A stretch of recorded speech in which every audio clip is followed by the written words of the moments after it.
মই সমগ্ৰ মাৰোৱাৰী সমাজৰ পৰা এইটো ক্ষমা বিচাৰিছোঁ। আগত আপোনাৰ লগত আছোঁ আৰু সদায় থাকিম।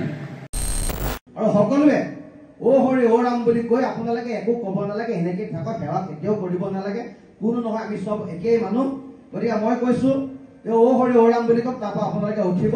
ইয়াৰ পিছত আমি ভাতৃত্ববোধেৰে, সমন্বয়েৰে, সম্প্ৰীতিৰে শিৱসাগৰখন গঢ়িম, অসমখন গঢ়িম। আমি সকলোৱে একেলগে থাকিম।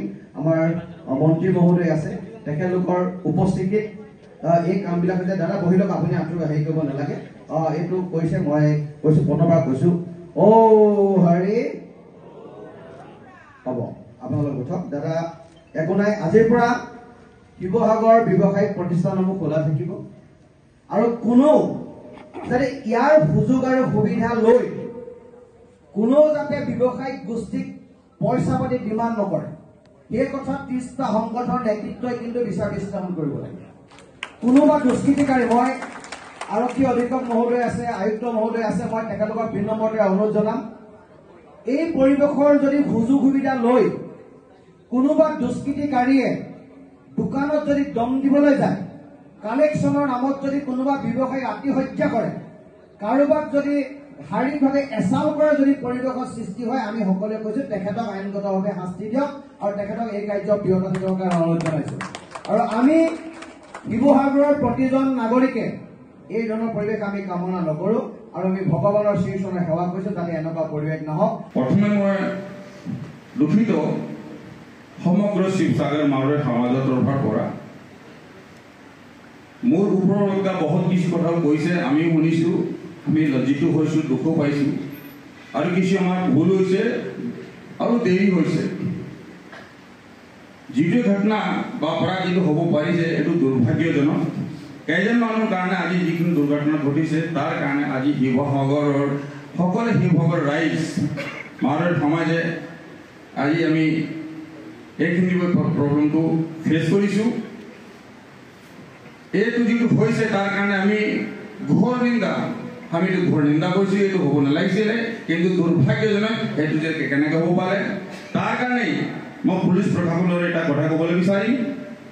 যেতিয়া ঘটনা ঘটিত হয়, প্ৰশাসনৰ পৰা আহি তেখেতক এৰেষ্ট কৰি থানালৈ নিয়া হৈছিলে। থানালৈ নিয়াৰ পিছত আজি তেখেতৰ লগত জেলত আছে, আৰু তাতে আমাৰ লগত কোনো এইটো ক'বলৈ নালাগে। তেখেতে যিখিনি পেনিছমেণ্ট যিটো পাব লাগে সেইটো পাবই লাগিব, এটা এইখিনি ভাল বিচাৰ হ'বই লাগিব।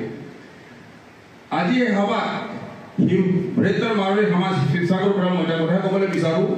আমি আগত আপোনাৰ লগত আছোঁ আৰু সদায় থাকিম। আপোনালোকে এইটো সদায় ভাবিব, আমি কোনোদিন বেলেগ নহয়। হ'ব পাৰে আজি মই এজন ছ'চিয়েল ৱৰ্কাৰ, আমাৰ যিমান মানুহ ইয়াত উপস্থিত আমি ছ'চিয়েল ৱৰ্কাৰ, আৰু সদায় অসমৰ কাৰণে, অসমৰ ৰাইজৰ কাৰণে আমি উন্নতি বিচাৰোঁ। যেতিয়া আপোনালোকৰ উন্নতি হ'ব, অসমৰ উন্নতি হ'ব, অসমৰ উন্নতি যেতিয়া হ'ব, আমাৰো উন্নতি হ'ব। আমি সেইটো সদায় বিচাৰোঁ। গতিকে এইটো যদি ক'ৰবাত ভুল কৰি বিচাৰিছে, মই সমগ্ৰ মাৰোৱাৰী সমাজৰ পৰা এইটো ক্ষমা বিচাৰিছোঁ।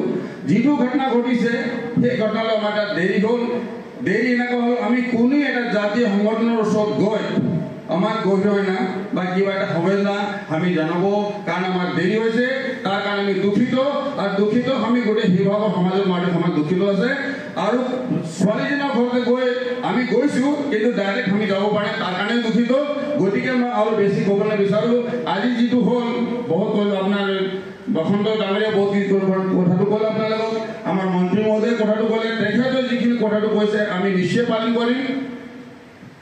বাকীখিনি কথা কিছুমান থাকে, এইবিলাক আমি পালন কৰি আছোঁ। গতিকে মই এতিয়া বেছি নকৈ পেলাই যিটো আমাৰ দুখ প্ৰকাশ আছে, আমাৰ শিৱসাগৰৰ মূল বয়সস্থ মানুহ বা যিখিনি মেইন মুৰব্বী আপোনাৰ ওচৰত আমি আহিছোঁ, আমি ক্ষমা বিচাৰিব। যিটো দুখ হৈছে সেইখিনি আপোনাৰ লগত যেনেকৈ আজি আমাৰ সভাৰ যিটো নিৰ্ণয়, যিটো মৰ্মস্থ যিটো হৈছে, সেই হিচাপত আপোনাৰ লগত আমি আজি আহি উপস্থিত হৈ সেইখিনি আমি আপোনাৰ সন্দৰ্ভত হাজিৰ হৈছোঁ।